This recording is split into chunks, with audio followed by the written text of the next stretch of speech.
교회 여러분 안녕하십니까? 오늘은 11월 2일 화요일입니다. 오늘 함께 나눌 말씀은 마태복음 27장 15절에서 26절까지 말씀 되겠습니다. 제가 봉독하겠습니다. 명절이 되면 총독이 무리의 청원대로 죄수 한 사람을 놓아주는 전례가 있더니 그때에 바라바라 하는 유명한 죄수가 있는데 그들이 모였을 때 빌라도가 물어 이르되 너희는 내가 누구를 너희에게 놓아주기를 원하느냐? 바라바냐 그리스도라 하는 예수냐 하니 이는 그가 그들의 시기로 예수를 넘겨준 줄 알미더라. 총독이 재판석에 앉았을 때에 그의 아내가 사람을 보내어 이르되 저 옳은 사람에게 아무 상관도 하지 마옵소서. 오늘 꿈에 내가 그 사람으로 인하여 애를 많이 태웠나이다 하더라. 대제사장들과 장로들이 무리를 권하여 바라바를 달라 하게 하고 예수를 죽이게 하자 하게 하였더니 총독이 대답하여 이르되 둘 중에 누구를 너희에게 놓아주기를 원하느냐? 이르되 바라바로소이다. 빌라도가 이르되 그러면 그리스도라 하는 예수를 내가 어떻게 하랴? 그들이 다 이르되 십자가에 못 박혀야 하겠나이다. 빌라도가 이르되 어찌미냐? 무슨 악한 일을 하였느냐? 그들이 더욱 소리질러 이르되 십자가에 못 박혀야 하겠나이다 하는지라. 빌라도가 아무 성과도 없이 도리어 밀란이 나려는 것을 보고 물을 가져다가 무리 앞에서 손을 씻으며 이르되 이 사람의 피에 대하여 나는 무죄하니 너희가 당하라. 백성이 다 대답하여 이르되 그 피를 우리와 우리 자손에게 돌릴지어다 하거늘 이에 바라바는 그들에게 놓아주고 예수는 채찍질하고 십자가에 못 박히게 넘겨주니라. 아멘. 네, 오늘은 이제 사형 선고를 받으시는 부분이 오늘 이제 나옵니다. 네, 어제에 이어서 15절에 보면은 빌라도는 예수님의 유죄를 확인하지 못합니다. 그래서 이제 특별 사면을 이제 제공하려고 하는데 이와 같은 시도도 이제 실패로 끝나는 것이죠.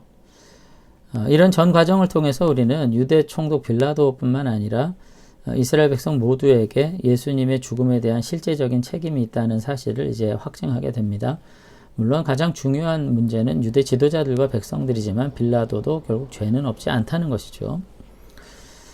근데 이제 마침 빌라도가 이제 예수님을 무죄 사면하려고 했던 데는 바라바라고 하는 한 죄인의 신문에 이제 관계가 있는 것입니다. 당시 예수님만 재판을 받는 것이 아니라 당시에 예수 바라바라고 하는 유명한 어떤 정치적인 어떤 범죄를 저지른 사람이 이제 동일한 재판에 지금 계류되어 있었던 거죠. 그래서 빌라도는 묻습니다. 너희에게 예수 바라바를 놔주기 원하느냐? 그리스도라 하는 예수를 놓아주기 원하느냐? 지금 우리 성경에 이제 바라바냐, 그 예수라 하는 그리스도냐 이렇게 되어 있는데 원래 이제 그 바라바라는 말이 이제 아람어로 이제 아버지의 아들이라는 뜻이거든요. 이제 바라바. 그러니까 이게 예수님하고도 유사한 거죠. 인자라고 하는 표현에서. 그런데 그 이름이 사실은 사실 뭐 우리말 성경에는 바라바라고만 되어 있지만 이제 어떤 사본에는 예수라 이름하는 이제 바라바, 예수 바라바라 뭐 이런 이제 표현들이 있거든요. 그러니까 예수 바라바, 그리스도 예수라고 하는 표현이 이게 굉장히 그 어감상 혼돈 가능한. 그러니까 이와 같은 이제 언어 유희는 백성들이 정말로 누구를 놔줘야 되냐라고 하는 질문에 대해서 굉장한 혼돈 속에서 지금 참다운 선택을 하지 못하고 있다는 점을 이제 마태가 굉장히 부각시키는 것은 아닌가 그런 생각을 이제 하게 됩니다. 그러니까 지금 두 명의 죄수가 모두가 다 예수라고 불리는 동일한 이름을 가지고 있는 사람이라는 거죠. 모두가 다 아버지의 아들 예수, 하나님의 아들 예수 아닙니까? 이게 우연한 일치라고 보기엔 너무나도 그 기가 막힌 것인데 어쨌든 마태는 그 예수 바라바가 진정한 하나님의 아들 예수 그리스도와 동일한 이름을 가졌다는 것을 이제 이야기하면서 둘 중에 하나를 선택해야 되는 유대인의 결정이 얼마나 그 혼란스럽고 미혹되기 쉬운 것인지를 드라마틱하게 부각을 이제 시키고 있는 것을 볼 수 있습니다. 그러니까 27장 17절을 뭐 다시 한번 좀 상기시켜 보면 이렇게 읽을 수 있는 거죠. 무리가 모였을 때 빌라도가 그에게 질문했다. 여러분들은 내가 누구를 놓아주기 바라시오? 바라바 예수요? 그리스도라 하는 예수요? 이렇게 물었다는 거죠. 결국은 백성들은 예수 바라바를 놓아주고 예수를 십자가에 못 박아야 된다고 이야기함으로써 이제 결정적인 그 죄의 어떤 책임을 이제 지게 되는데, 이 상황 속에서 19절에 보면은 중대한 살량의 결정이 내리기 직전에 이제 한 사람이 등장을 합니다. 그것은 이제 빌라도의 아내죠. 근데 빌라도의 아내가 이제 꿈을 꿨나 보죠. 빌라도의 아내가 이제 꿈 얘기를 하면서 이렇게 얘기해요. 내가 그 사람으로 인하여 애를 많이 태웠나이다. 저 옳은 사람에게 아무 상관도 하지 마옵소서. 이제 이렇게 이야기를 하는 거죠. 아마도 이제 그녀는 이 꿈을 통해 가지고 예수님께서 옳은 사람이라고 하는 확신을 가진 것 같아요. 근데 문제는 뭐냐면, 여기서 지금 왜 꿈 얘기가 나오는가 하는 것을 우리가 생각해 볼 때, 유대인들은 지금까지 하나님의 음성에 귀를 기울이는 사람들입니다. 또 많은 성문화된 하나님의 계시의 말씀을 가지고 있는 사람들이에요. 그럼에도 불구하고 예수님이 어떤 분이신지를 이해하지 못해요. 그런데 유대인들보다 한참 더 뭐라 그럴까요? 더 저급한 계시의 수단을 가지고 있는 여자인 거죠. 이방인 여자인 거죠. 단지 꿈. 그러니까 우리는 꿈 그러면 와 대단한 계시다 이렇게 생각하지만, 마태는 그런 의도에서 지금 쓴 것이 아니라, 그러니까 꿈이 꿈과 환상의 우월성을 말하고자 한 것이 아니라, 이방 여인이 가지고 있는 이 희미한 계시의 수단인 꿈보다도 더 확실한 신뢰의 수단인 선지자들과 하나님의 말씀을 가지고 있었던 백성들조차 깨닫지 못했던 사실을 한 이방인 여인이 이 꿈을 통해서 알 수 있었더라, 이렇게 얘기를 하는 것입니다.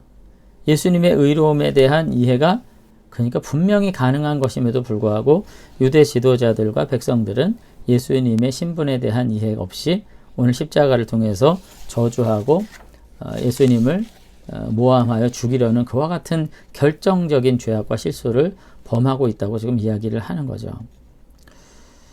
그런 점에서 오늘 유대인들의 죄는 지금 너무나도 명확한 것으로 마태를 통해서 지금 드러나고 있습니다.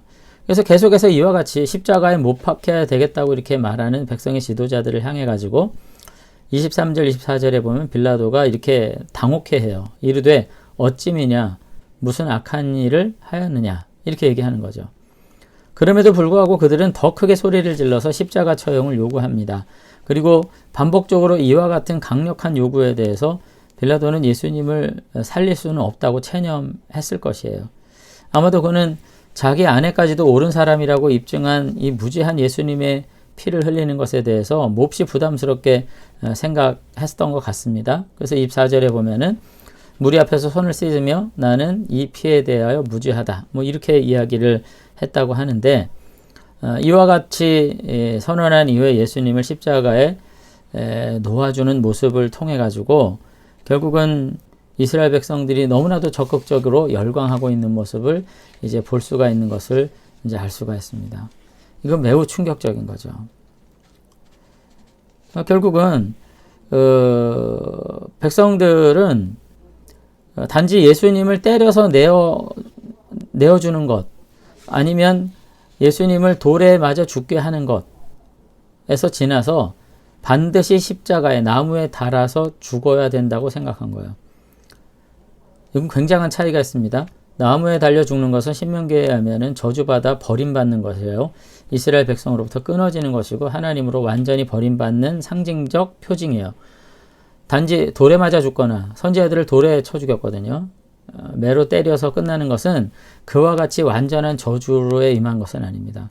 근데 놀랍게도 백성들은 이와 같이 예수님을 완전히 저주받아 죽음으로써 결국은 하나님의 모든 사랑과 은혜로부터 단절시키는 것만이 자신들의 최종적 목적이었던 것을 이제 알 수가 있습니다. 결국은 빌라도마저 간절히 정말 예수님을 풀어주려는 노력을 했음에도 불구하고 유대인들의 이와 같은 강력한 요구로 인해 가지고 예수님은 결국 십자가를 질 수밖에 없었다는 이 고발을 오늘 마태는 우리에게 전하면서 이것은 동시에 하나님의 구원의 언약의 성취이지만 유대인들에게 향한 엄청난 죄악의 모습이 있었다는 것을 이제 고발하는 그와 같은 내용들을 우리에게 전하고 있는 것을 알 수가 있습니다. 다시 한번 오늘 우리들이 이 상황 속에서 정말로 예수님이 왜 이와 같은 죽음을 죽으셔야만 했는지에 대해서 심각한 질문을 갖게 하는 그와 같은 질문이 오늘 우리들에게 던져지고 있는 것을 알 수가 있어요. 여러분, 정말로 우리가 예수님을 누구라고 생각하고 있는지, 처음부터 무리들이 이와 같이 백성들의 지도자들의 요구에 따랐던 것은 아닙니다.